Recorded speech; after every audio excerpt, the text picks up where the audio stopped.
about this OKB-0 Emmerich was talking about. Its location and features match the citadel in the mountains northeast of the Soviet base camp. Built during the time of Alexander the Great, it was left in ruins following one of Genghis Khan's campaigns. Its occupants changed time and again due to war, and it was expanded on more than one occasion. Ultimately, it fell into the hands of the Soviet philosophers. The Soviet army was using it as the headquarters of its Afghan invasion force. But it would seem that Skullface's connections with the philosophers gave him license to develop Sahelanthropus there. And that's what Emmerich was doing at the place, before he got the axe. But OKB is a designation the Soviets use for weapon design bureaus. There's no way they'd have one of those in Afghanistan. And, in principle, the numbers that follow OKB are always integers above 1. There is no 0.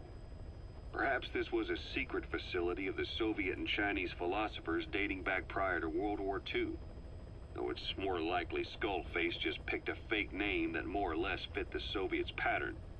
He doesn't go there often, but he sure as hell won't miss this. They use the heliport on top of the tower for his visits. Start by heading for the heliport.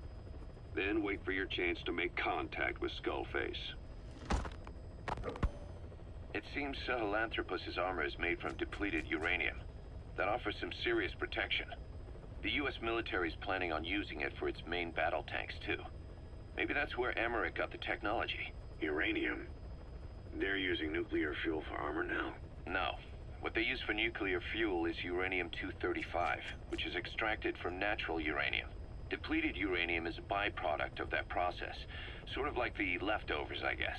The garbage. Uranium-235 makes up 0.72% of natural uranium, whereas depleted uranium contains only 0.2%. What are the benefits of using it for armor? It's a pretty short list. Uranium's a heavy metal, like lead, meaning it can hold a greater amount of kinetic energy. But it also boasts a hardness closer to tungsten.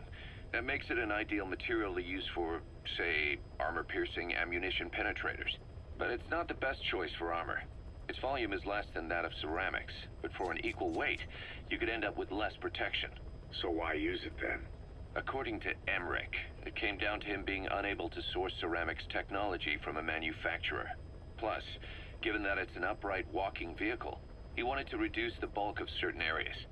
Despite all that, depleted uranium still makes for some tough armor, and Emmerich says it's been proven in live fire tests. It stops most Soviet tank shells,